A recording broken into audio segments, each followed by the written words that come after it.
Hello, everyone, and welcome back to our final segment of the day here on the GSMC Fantasy Sports Podcast. We conclude with a running back draft or pass. Now, like I said before the quick break we just had, this is a guy who I really also can't really make heads or tails because he was expected to have already been a breakout candidate, and yet here we are still waiting for him because this is a guy who I think can reset the market if he has a fantastic season this year. He has the volume, not necessarily the efficiency just yet, to be one of those guys who I'm really high on. That being said, the depth that this team has now at the running back position, coupled with the fact that they're getting more comfortable in the pass game, does still give me pause. We're going to have to see what my final verdict is, but let's just jump right into my kind of fantasy draft or pass analysis of Rachaad White. Now, Rachaad White, like I said, is one of those guys who I feel like a lot of people are continuing to underestimate, but it's not their fault. I think that it's kind of Rachaad White's not fault, but it's just his circumstance where for some reason he hasn't necessarily broken out to be a player that a lot of you can rely upon in fantasy. Because looking at the stats, and some important stats here in terms of deciphering whether or not he's a solid fantasy running back, they really stand out, but the difference in some stats that are less important and some stats that are more important are what are drastically kind of hindering him from breaking out, in my opinion. So let's look at some of the good stats. And what I talked about before the break was the volume he's able to produce. He was actually the RB2 in carries last year, averaged 16 per game, RB4 in catches per game, 3.8. So RB4 overall in those statistical categories. And at the very least, he's an efficient receiver as well. 8.6 yards per reception. He was the RB5 in that regard. But then we get into the actual rushing numbers. 3.6 yards per carry for Rachaad White. That saw him be the RB36. 1.66 yards after catch. RB32. So as you can see, Rachaad White has all the ingredients to put together a fascinating breakout season. The volume's there. They rely on him a lot in that backfield. They have the numbers to prove it. But if he can't rush the football effectively early on, chances are either A, he's going to decline, or B, we're going to see a young guy in Bucky Irving who they just added in the draft get a lot of touches. And the way they're talking about this kid in camp, they're talking glowingly about him. Glowing reviews about Bucky Irving. Cuts into his touches. And if Bucky Irving can actually prove to be a more valuable rusher, then Rachaad White may just become a situational back. And it feels weird because the time 2 years ago when Rachaad White was starting to become, the full-time back for Tampa Bay, it kind of made sense at the time because what we saw out of Rachaad White was not necessarily typical of a starting running back, but it made sense for what they had to do. As Splash Bro said, 336 touches last year. Only Run DMC had more with 339. So that's a fantastic stat to analyze because we talk about volume. That is a very important stat in terms of fantasy football. That being said, he just has to put it all together efficiently over a 17-game NFL season. We need to have true trust in him. And so that's the balance here with Rachaad White. Let's go back to when he first started in the league, like I was talking about. It made sense for the Tampa Bay Buccaneers because at the time, you had a very, as Splash Bro said, they were playing from behind, so he's going to get more receptions. That could be the case, but I do think that the Buccaneers offense is a better offense than you're giving them credit for here. I think that they're going to have a lot of winnable games in the NFC South. Baker Mayfield Yeah, he lost Canales, but I still think that in this offense he'll continue to exceed. I like Liam Cohen coming into this offense, so we're going to have to see with him. So you're definitely giving them a little less credit than they deserve. But let's talk about that receptions point a little bit more in depth as Plaxico Baker steps back. We're going to have to see.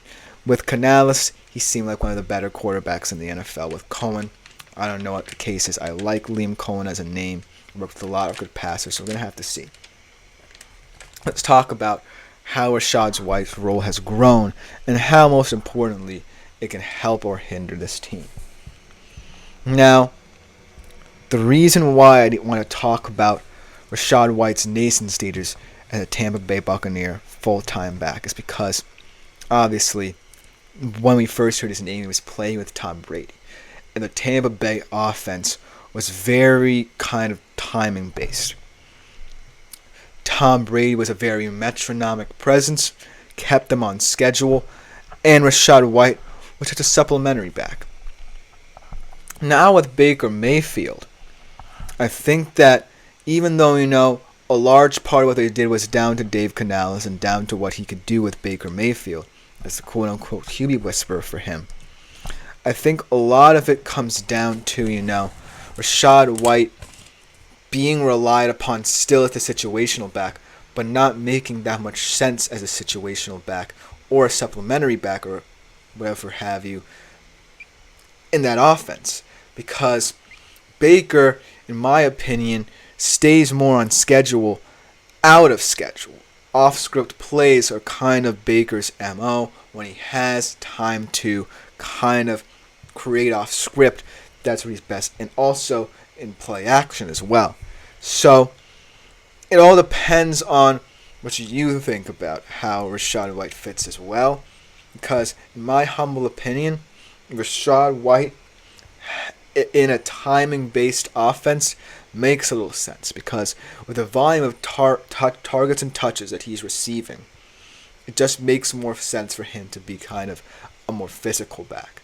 And we don't often see that in today's NFL. But with the Tampa Bay Buccaneers, when I think about them over the years, they've had some guys who were more physical in nature at the running back position. I think about Doug Martin for many years. He wasn't necessarily the most explosive back, but he got the job done because A, he kept the offense on schedule, and B, he didn't do too much in terms of trying to go for that explosive run play. That being said, there are still opportunities for the Bucs to use Rachaad White as a receiver even more. And even though, I want to see more out of him as a rusher, if that's the direction the Buccaneers offense is taking, then why not play into that opportunity? Because he did have better receiving stats. He got more yards per reception on the receiving stats than as a rusher. So I still think that there's hope for Rachaad White in terms of how diverse he can be in this Buccaneers offense. But right now, the real hang-up I have on him is what makes most sense for the overall player profile of him. Because I still can't stop thinking of him as a guy who is a kind of chunk play guy. Can get you 5 or 6 yards and not necessarily 20 to 30 yards. And so that's where I'm kind of going from. But I'm going to give him the benefit of the doubt, and my final verdict will be draft. And here's why. I think that even though Splash Bros did not give them benefit of the doubt, we are talking about an offense that, even though it has a lot of skill position players, is very volatile, and it tends to be volatile this season especially. Because like I said, Baker Mayfield fits a certain image. But if we look at what happened with him last year, it was kind of unexpected that Baker would just be in a similar situation to what he was in his last season in Cleveland. I didn't expect to see that. I thought Baker would mightily struggle last year. And this year, I think, honestly, even though you have Mike Evans and Chris Godwin is a solid, at the very least, wide receiver too, I still think that there could be a wall early on that Baker Mayfield faces between what he had in Canales' system and Liam Cohen's system. I'm not knocking Liam Cohen. I just want to see if he maintains what makes Baker Baker, and good Baker most importantly. So, Rachaad White could essentially go back to what I want to see out of him, but also has the potential to be exciting as well. I'm a wait and pick up Bucky on waiver if he's around the Shep Easy sweet spot. Yeah, there's another opinion too. I think that Bucky Irving also plays a role in this. If he's the receiving back, then maybe Rachaad White will be forced back into being what I want him to be, which is kind of chunk play back. And so, the overall kind of profile of what I want to see out of Rachaad White lays with how this team is going to look offensively. If Liam Cohen adopts many of the same principles that Dave Canales did and lets Baker be Baker, then I think that, Rachaad White could improve as a receiving back, and in PPR leagues, he could potentially be someone you look at. But adding Bucky Irving, as Sheppy's sweet spot alluded to, also calls into question what they want out of the receiving game. And also, will it make more sense for Rachaad White to be what I want him to be? That being said, I still think he could be a valuable asset off the bench or as a flex option for you if you do so draft him. But let me know what you think in the comments. But that will just about do it for today's show. Thank you all for tuning in. Thank you for your lovely comments. Continue leaving questions, comments, or concerns for every show. Continue making yourselves available to the Super Chat, Super Thanks, and Super Stickers features on YouTube. Like, follow, and subscribe to the show first and foremost overall. It's a great support to both of my fellow podcasters and the network as a whole. Thank you to the GSMC Sports Network for allowing us to host these shows. That being said, I've been Chris Shepard. This has been the GSMC Fantasy Sports Podcast. We'll be back tomorrow, same time as always, 3:30 p.m. Eastern Standard Time. I'm out. Enjoy the start of the NFL season as well. I'll be talking a little bit about that tomorrow, but I'm out. Other than that, thank you all for tuning in.